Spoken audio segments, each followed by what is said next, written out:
The International Space Station took over a decade to complete.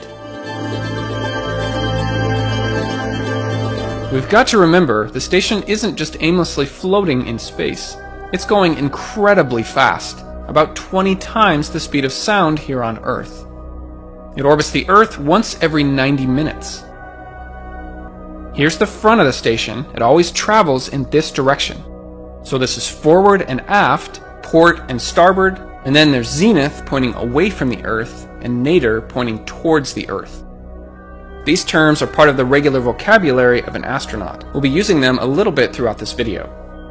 This is what the completed station looks like. The only part that the astronauts can live in are the pressurized modules. When I say module, I'm referring to one of these cylindrical pieces of the space station. It has air to breathe, comfortable living conditions, and protects the astronauts from the vacuum of space. Each module has one or more berthing ports that can be connected to other parts of the station. Sometimes these are referred to as docking ports, but if we're being specific, it is a berthing port because the joining module or spacecraft must be assisted by use of a robotic arm. There are two main sections to the station. The Russian orbital segment, these are modules from Russia, and the United States orbital segment. These are modules from the United States, Europe, and Japan. You can see how the modules on each side look just a little bit different. On the US side, the modules are connected by the Common Berthing Mechanism, or CBM for short. There are two different sides to this, the active side and the passive side. Once these are brought together, latches pull them in close, and then there are 16 bolts to firmly mate them together. The space in between is called the vestibule. This will be pressurized with air. This process takes a few hours. Then the hatch is opened, some of the hardware is removed, and connections are made in between the modules, which includes oxygen, power, data, and water. Once finalized, there is a white protective barrier put in place. The astronauts can now move freely in between the modules. The Common Berthing Mechanism is used for modules that are permanently attached together, like the Harmony and Destiny modules. They can also be used for visiting spacecraft such as the SpaceX Cargo Dragon. The Russian side of the station uses a different docking mechanism that is not compatible with CBM. We need some way to connect the different mechanisms. This is kind of like taking a power plug from the United States and bringing it over to Europe. It's not compatible with the wall plug. What do we need? An adapter. It's the same concept on the space station, but on a larger scale. Two different mechanisms, so we need an adapter in between. This is called the Pressurized Mating Adapter, or PMA for short. The larger side uses CBM, which can be attached to the US side of the station.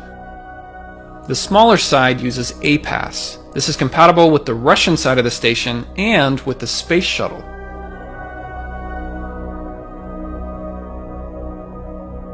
On the station today, there are 3 of these adapters.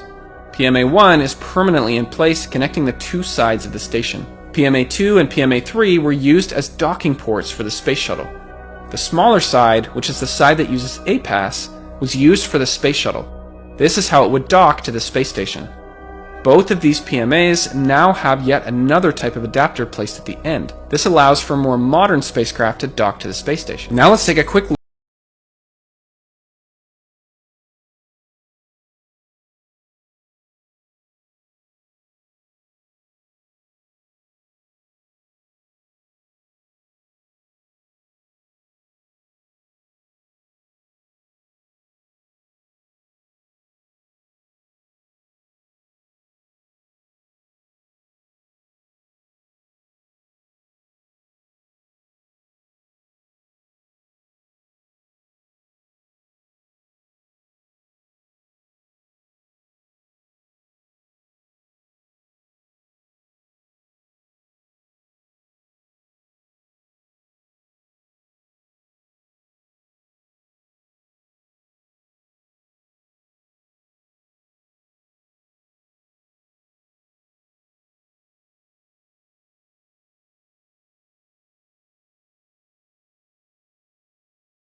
Played a crucial role in building the space station.